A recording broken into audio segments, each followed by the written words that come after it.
B J پی نے ایک 16 pages کا ایک بکلیٹ نکالا ہے اور ایک 4 پیجز کا پامفلیٹ نکالا ہے. تو میں کوشش کروں گا کہ اس بکلیٹ کا اور یہ 4 پیجز کا ہم پورا اچھی طریقے سے حلال طریقے سے پوسٹ مارٹم کر سکیں.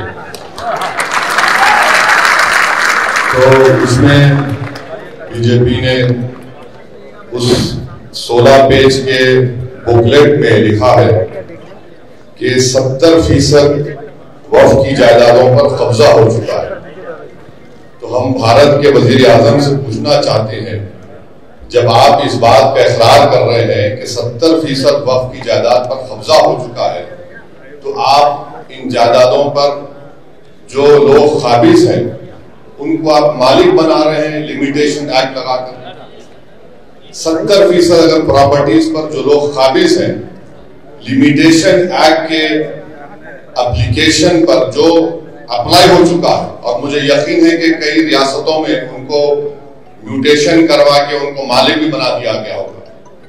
تو یہ قانون نریندر مودی وقف کو بچانے کے لیے نہیں لائے ہیں، وقف کے قابض لینڈ گرابروں کو مالک بنانے کے لائے ہیں.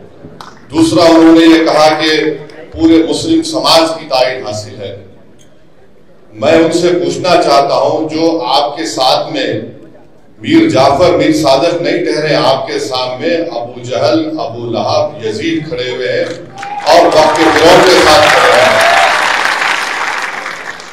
یہ میں اور محب اللہ صاحب ہم لوگ پارلیمنٹ کی کمیٹی کے رکن تھے.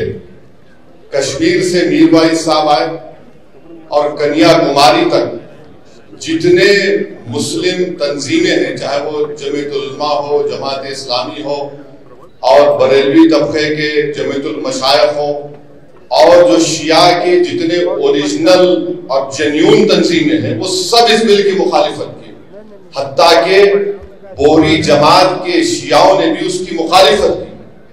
ہم پوچھنا چاہ رہے وزیر اعظم سے کہ آخر یہ کون سے لوگ ہیں جو آپ کے اس کالے قانون کی تائید کر رہے ہیں؟ بھارت کے 18-19 کروڑ مسلمانوں نے اس قانون کو مسترد کیا ہے. وزیر اعظم، ہم اس قانون کو قبول نہیں کرنے والے ہیں. یہ کالا قانون ہے جو ہمارے آئین کے فنڈامنٹل رائٹس کے خلاف ہے. دوسرا، نریندر مودی نے اپنے اس بکلیٹ میں لکھا کہ مسلمانوں میں 31% غربت ہے. ہم وزیر اعظم سے بولنا چاہ رہے ہیں کہ یہ غربت اس لیے ہے کیونکہ آپ کی ذہنیت میں فرقہ پرستی ہے، آپ نفرت کرتے ہیں مسلمانوں سے. نریندر مودی ماشاءاللہ سعودی عرب گئے ہیں تو وہاں پر محمد بن سلمان سے یا حبیبی بول کے ملیں گے، اور بھارت میں آ کر بولیں گے کہ ان کو کپڑے دیکھ کر پہچان. اب تیسرا یہ ہے کہ ایک بی جے پی میں بہت زیادہ انمول رتن ہے. مغل بادشاہ اکبر کے پاس بھی نہیں تھے ہوں گے، مودی کے پاس بہت سے انمول رتن ہے. کسی نے پارلیمنٹ میں کھڑے ہو کر کہا کہ یہ مسلم دیش میں وقف نہیں ہے. ہم اپنے وزیر اعظم سے بول رہے ہیں کہ جب آپ کا پلیٹ سعودی ایئر سپیس میں آیا تو محمد بن سلمان کی ایئر فورس نے 15 F-15 سے آپ کا استقبال کیا. ہم ان کا شکریہ ادا کرتے ہیں. وہ محمد بن سلمان سے پوچھ لے کہ کیا مدینہ شریف میں رسول اللہ صلی اللہ علیہ وسلم کے روز مبارک کے آگے ایک بہت بڑی بلڈنگ ہے جس میں لکھا ہوا انگریزی میں وقف عثمان بن عفان رضی اللہ تعالیٰ. وہ پوچھ لیں جب سعودی عرب جا رہے ہیں تو گلے ملتے وقت پوچھ لیں کہ حبیبی یہ صحیح ہے کیا، کیونکہ بورڈ لکھا ہوا ہے. تو ہر اسلامی ملک میں، مسلم ملک میں، چاہے وہاں پر جمہوریت ہو یا بادشاہت ہو، وقف کا تصور ہے اور رہے گا.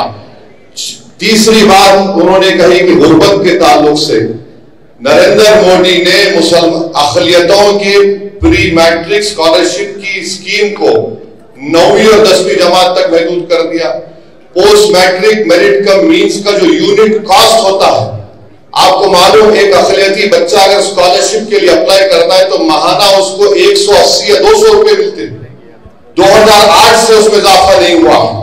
پھر ان کا یہ بولنا کہ میں بکلیٹ کا پیج نمبر 7 بول رہا ہوں میڈیا کے لیے. اس میں انہوں نے لکھا کہ سیکشن 40 کو ہم نے اڑا دیا. میں محب اللہ صاحب اس کمیٹی کے ممبر تھے. وزارت اقلیتی بہبود نے اپنے جواب میں کمیٹی کو یہ کہا کہ سیکشن 40 کا استعمال 30 سال میں 530 مرتبہ کے قریب ہوا ہے، جس میں سے 8 مرتبہ کوئی کورٹ کو گیا. تو اس سیکشن 40 کا جو ایک تصور کھڑا کیا گیا کہ جہاں پر ہاتھ رکھ دیے وقف ہو جاتی ہے، لکھ کر دیا منسٹری آف مائنورٹی افیئر نے. یہ ان کا دوسرا جھوٹ. تیسرا، اس بکلیٹ کے پیج نمبر 8 پر انہوں نے لکھا ہے کہ خواتین کے بارے میں کہ ہم خواتین کو ممبر بنا رہے ہیں. نریندر مودی جھوٹ بول رہے ہیں، ان کی سرکار جھوٹی ہے. 95 کے ایکٹ میں کم سے کم 2 خواتین کا تقرر تھا، اب انہوں نے صرف 2 کر دیا اور یہ باجا بجا رہے ہیں کہ مسلم خواتین کو ممبر بنا رہے ہیں. نریندر مودی، اگر آپ میں واقعی میں آپ کی حکومت میں بی جے پی میں مسلم خواتین سے محبت ہے تو میں آپ سے گزارش کروں گا کہ آپ بلخصبانوں کو اپنے گھر میں بلا کر اپنے ہاتھ سے چائے بنا کر پلانے کی ضرورت نہیں. اگر آپ میں مسلم خواتین سے محبت ہے تو گلفشا فاطمہ 5 سال سے جیل میں سڑ رہی ہے تمہارے بنائے ہوئے کالے قانون کی وجہ سے. تو یہ قانون. پھر اس کے بعد یہ کہتے ہیں کہ صفحے نمبر 11 پر دلی کے 123 پراپرٹیز کا ذکر کرتے ہیں ان کے بکلیٹ میں. سچر کمیٹی نے کہا کہ 123 پراپرٹیز دلی کے جو ہیں اس کی 2008 میں لاگت 7,000 کروڑ روپے سچر کمیٹی نے کہا. اور یہ وقف کی پراپرٹی ہے، اس کو حوالے کرنا چاہیے وقف کو. پھر یہ کہتے ہیں کہ ہم نے سچر کمیٹی میں فلاں لکھا ہے. سچر کمیٹی نے لکھا کہ جو قابض ہیں ان کو ہٹانے کے لیے پریمائسز آف ایوکشن ایکٹ کو لاگو کرو. آپ وہ بھی نہیں کرتے. پھر اس کے بعد یہ ایگزامپل دے رہے ہیں کہ یہاں قبضہ ہو گیا. کرناٹکا میں 2، چنئی میں 1، پونا میں 1، لکھنؤ میں 1، احمد آباد میں 1، میرٹھ میں 1، آسام میں 1، کلکتہ میں 1. یعنی 14 لاکھ ایکڑ پراپرٹی جو وقف بورڈ کی ہے. ان لوگوں کو اتنی توفیق ہوئی کہ صرف 9 مثال دے سکتے ہیں آپ. اور ہم آپ کے 11 سال کے کارناموں کی 1000 فہرست رکھ سکتے ہیں جو عوامی دشمن تھے. یہ آپ 11 مثالیں دے رہے ہیں. اور ایک مثال دے رہے ہیں چنئی کے تروچیراپلی کی. محب اللہ صاحب بیٹھے چنئی میں. جب ہم گئے تھے وہاں کے گاؤں کے لوگ آ کر کمیٹی کو بولے کہ ہمارا کوئی مسئلہ نہیں ہے، وقف سے مسئلہ ختم ہو چکا. محب اللہ صاحب بولے ہمارے سامنے آئے. اب یہاں پر اس کا ذکر کرتے ہیں. اچھا، پھر ایک گجرات کے ایک مقام کا ذکر کر رہے ہیں. وہ ایک جزیرہ ہے. وہ جزیرے کے اوپر ایک کسی اولیاء اللہ کی مزار ہے، خبر ہے. اور وہاں کے مچھیرے سمندر میں جانے سے پہلے ان کا ایک رواج ہے، وہ ایک بکرا کاٹ کے جاتے تھے. ہوا یہ کہ جب ممبئی میں حملہ ہوا تو اجمل قسم جو پاکستان سے ظالم دہشت گرد آ کر ہندوستانیوں کا خون کیے وہ اس جزیرے پر رک گئے. تو جب سے جزیرہ بند ہو گیا بولے وہ ہم چھین لیں گے. ارے وہ دہشت گرد آئے تو اس سے ہم کو کیا کرنا ہے. تو اس کی مثال آپ دے رہے ہیں. پھر آپ جائیے کہ یہ قانون میں نریندر مودی نے کہہ دیا کہ اس قانون میں کیا ہے کہ آپ کو ہندو زمین نہیں دے سکتا. ابھی چلے گئے ہمارے پنجاب کے سکھ بھائی، سنگرور ایک گاؤں ہے جہاں پر ہندو دھرم کے ماننے والوں نے ان کے گاؤں میں کوئی مسجد نہیں تھی تو انہیں زمین دی مسجد بنانے کی. وہیں پر بنگلور میں ایچ ایم باشا نامی ایک شخص نے، سنیے، ایچ ایم باشا نامی شخص نے اپنی زمین دی ایک مندر کی مرمت کے لیے. اور ملک میں کوئی جھگڑا نہیں ہوا، کوئی فساد نہیں ہوا. اب یہ قانون بننے کے بعد بادشاہ مندر کو زمین دے سکتا ہے مگر کوئی ہندو مسجد بنانے کے لیے قبرستان کے لیے زمین نہیں دے سکتا. اس سے ملک کا اتحاد نریندر مودی کمزور کر رہے ہیں. پھر ابھی ذکر آیا کہ ابھی کہا گیا کہ عبدل کے بارے میں. نریندر مودی کو ہم بتانا چاہ رہے ہیں کہ عبدل ایک غیرت مند مسلمان ہوتا ہے. عبدل پنچیر ضرور بناتا ہے، حلال کی کمائی کماتا ہے. اور عبدل نے اپنا گھر آپ کے دوست کی طرح، جس کے زو میں جا کر آپ جانوروں کے سامنے فوٹو لیے وزیر اعظم، جس کے گھر میں شادی ہوئی تو آپ ہاتھ پکڑ پکڑ کر خوش ہو کر چلے. عبدل کسی یتیم خانے پر اپنا گھر نہیں بنایا, آپ کے دوست نے بنایا. اور اس قانون کے ذریعے سیکشن 2 جو بنایا گیا ہے, بوری لوگ کہہ رہے تھے, ہمارے داؤدی بورا لوگ کہہ رہے تھے کہ سیکشن 2 سے ہم کو وقف سے نکال دیا.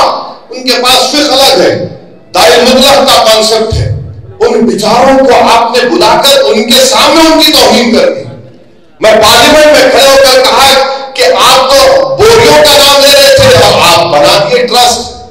یعنی نام بوری کا ہوا مگر فائدہ مکیش بھائی کے منہ میں گلاب جامن چلا گیا. اچھا, آغا خانی کو کیوں ڈالے؟ اس لیے ڈالے کیونکہ آغا خانیوں کا ٹرسٹ تھا جس کو اس شخص نے پوری دنیا میں کہیں پر بھی خرید سکتا تھا اور یتیم خانے بنایا. تو آغا خانی کو ڈال کر, آغا خانی سے محبت نہیں ہے, اس کو فائدہ پہنچانا تھا اور ان کو فائدہ ہو گیا کیونکہ سیکشن 2 پر کوئی اسٹے نہیں ہے. وہ بھائی صاحب ممبئی میں مالک بن چکے ہیں اور عبدل کے مثال دے رہے ہیں.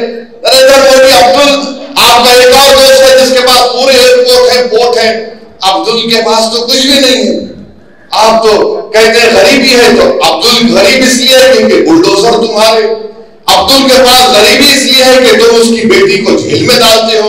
عبدل غریب اس لیے ہے کہ تم نے انکاؤنٹر کیا. عبدل غریب اس لیے ہے کہ تم نے 2002 میں گجرات کیا. عبدل غریب اس لیے ہے کیونکہ ممبئی میں وہاں پر انسانیت کا قتل عام ہوا, ہاشم پورا ہوا, دلی ہوا, 2020 کا ممبئی ہوا. اسی لیے عبدل غریب ہے. آپ نے کیا کیا عبدل کے لیے؟ آپ صرف ڈرامہ کمپنی, بلکہ ہندوستان کے سب سے بڑے بین الاقوامی اگر کوئی پکچر بنائی جائے گی تو اس میں ایکٹنگ کے لیے مودی جی کو لینا چاہیے. اور پھر آپ بار بار آپ نے یہ کہہ دیا اس بکلیٹ میں, پیمفلیٹ میں, جھوٹ کا پلندہ ہے. یہ پیمفلیٹ بول رہے نا مسلمانوں کے لیے. اچھا, کیا کہہ رہے ہیں کہ آپ نے کیوں نمائندگی دی ان سب لوگوں کو وقف بورڈ میں؟ تو بولتے ہیں کہ جو چھوٹے چھوٹے طبقے ان کو سب کو ملنا چاہیے. آپ بتاؤ آئی بی میں کتنے مسلمان ہیں؟ ایک محترمہ خالی آئی بی میں ایک صاحب جو ان کو نکال دیا گیا, تو آئی بی میں رکھو نا. اب بولے کہ دیکھو اویسی دیش کی سیکورٹی کے بارے میں سیاست کر رہا ہے. تم میری منزل کے نام پہ سیاست کرو گے, تم میری ایمان پہ حملہ کرو گے, تم میری ہر چیز پہ حملہ کرو گے, تو میں سوال نہیں کروں گا اپنے وزیر اعظم سے. تو آپ بھی تھوڑا حصہ ہم کو. تو میرے عزیز دوستوں اور بزرگوں, پھر یہ 5 سال کا لزوم, یہ 5 سال کا لزوم ہم وزیر اعظم سے پوچھنا چاہتے ہیں. یہ 5 سال کا لزوم صرف اسلام قبول کرنے والوں کے لیے نہیں ہے. کل اگر آپ بھی وقت کرنے جائیں گے تو بولیں گے آپ پریکٹسنگ ہے یا نہیں. یہ غلط فہمی مسلمانوں میں نہیں, جو اسلام قبول کیا اس کو پریکٹس نہیں. جو پیدائشی مسلمان ہے اس سے بھی پوچھا جائے گا جناب آپ پریکٹسنگ ہیں, کیا کریں گے آپ؟ ہم بھارت کے وزیر اعظم سے پوچھتے کہ ماشاءاللہ آپ اپنے مذہب کے مطابق, اپنے دھرم کے مطابق ہر مندر میں جاتے ہیں, مگر کیا کوئی آپ سے پوچھتا ہے کہ آپ پریکٹسنگ ہیں؟ تو پھر مجھ سے کس بنیاد پر پریکٹسنگ پوچھا جا رہا ہے؟ بتائیے آپ, کس بنیاد پر مجھ سے پوچھا جا رہا ہے؟ کسی سے پوچھا نہیں جائے گا, ہم سے پوچھا جائے گا ایک کنورٹ ہو یا نہ ہو. اس میں اس میں کانٹروورس لکھا گیا, اگر اس میں کوئی کوئی غلطی رہے گی تو آپ وہ بھی نکال دیں گے. تو جتنا یہ قانون بنایا گیا ہے یہ صرف وقف کی جائیدادوں کو برباد کرنے کے لیے. اور اتر پردیش کوشامبی میں میڈیا نے رپورٹ کیا کہ 58 ایکڑ وقف کی جائیداد گورنمنٹ پراپرٹی کے نام پر رجسٹر کر لی گئی, گورنمنٹ پراپرٹی کے نام پر رجسٹر کر لی گئی. تو میرے عزیز دوستوں اور بزرگوں, میری عزتدار ماں اور بہنوں, آل انڈیا مسلم پرسنل لا بورڈ کا یہ جو پروگرام ہے, آپ سے ہم گزارش کرتے ہیں کہ پورے ملک میں آپ اس کا ساتھ دیجئے. اور یہ جو ابو لہب, ابو جہل اور ہمارے جتنے یہ جوکر ہیں, اب اس قانون میں کہہ دیا گیا کہ آپ اورلی کسی کو متولی نہیں بنا سکتے. یہ جو لوگ مودی کی تعریف کر رہے ہیں, میں ذمہ داری کے ساتھ کہہ رہا ہوں, حضرت سلیم چشتی رحمۃ اللہ علیہ کی درگاہ میں کسی ایک شخص کو وہاں کا مرشد بنایا گیا. اگر میں اردو میں مرشد بولوں تو اس کا الگ معنی نکلتے. تو ان کو جب بنایا گیا تو مجھے بھی انویٹیشن بھیجا دیے, نہیں معلوم کیوں بھیجائے مجھے.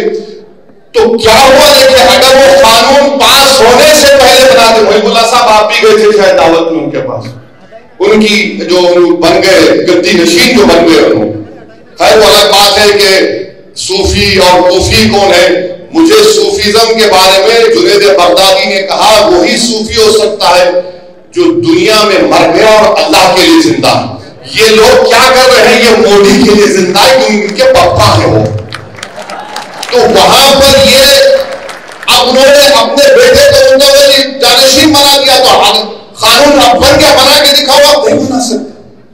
تو یہ لوگ ایک تماشا کر رہے ہیں اور جتنے ٹی وی چینل پر ان تمام جوکروں کو لا کے دکھا رہے ہیں, یہ تمام کے تمام ایک سیکشن ان کو بتا دو جو وقف بورڈ کی 70% زمین پر قابض ہے اس کو حاصل کر لیا جائے گا. بتاؤ ہم کو, آپ کوئی نہیں بتا سکتے.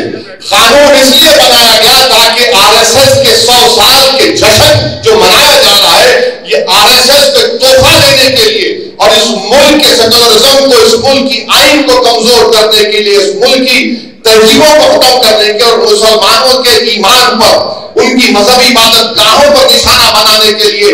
اور میں کل جواد صاحب کو فون کر کے بتایا ہوں کہ سیکشن 3D پارلیمنٹ میں اس میں کوئی بات ہی نہیں کیا. میں نے کہا کہ ASI کے پورے پروٹیکٹڈ مانیومنٹ چلے جائیں گے.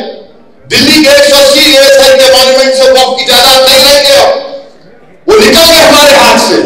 ایویکیو پراپرٹی ایکٹ ہمارے ہاتھ سے نکل گئی, جو پنجاب ہریانہ میں 1000 ایکڑ زمین ہے سب ہمارے ہاتھ سے نکل گئی. تو یہ لڑائی لڑنا ہے تاکہ جب مورخ یہ تاریخ لکھے گا آج سے 100 سال کے بعد تو وہ لکھے گا کہ ہاں 2025 میں ایسے مرد مجاہد اور ایسی ہماری بہنیں کھڑی ہوئی تھی جنہوں نے جس جگہ کا مالک اللہ ہے اس کی حفاظت کے لیے جدوجہد کی اور انہیں اس کو اللہ ہم کو کامیاب کرے گا. پیچھے ہٹنے کا سوال نہیں ہے. جب تک قانون واپس نہیں لیا جاتا ہم لڑتے رہیں گے. ہم عدالت میں بھی قانونی کارروائی چل رہی ہے مگر جو سیکشن پر سٹے نہیں ہوا ہے ہم تو پراپرٹی روز اس کو کھو رہے ہیں. میں شکر گزار ہوں صدر محترم کا, ہم نے تو الحمدللہ حیدرآباد میں کامیاب احتجاج کیا. ہم امید کرتے ہیں کہ دیش کے کونے کونے میں ہزاروں نہیں بلکہ لاکھوں کی تعداد پہ ہندو, مسلمان, سکھ, عیسائی سب آئیں گے. یہ آئین کو بچانا ہے. بھارت کی طاقت, اس کی خوبصورتی بھائی چارگی ہے, اس کو بچانا ہے. آئیے ہم سب مل کر اس کا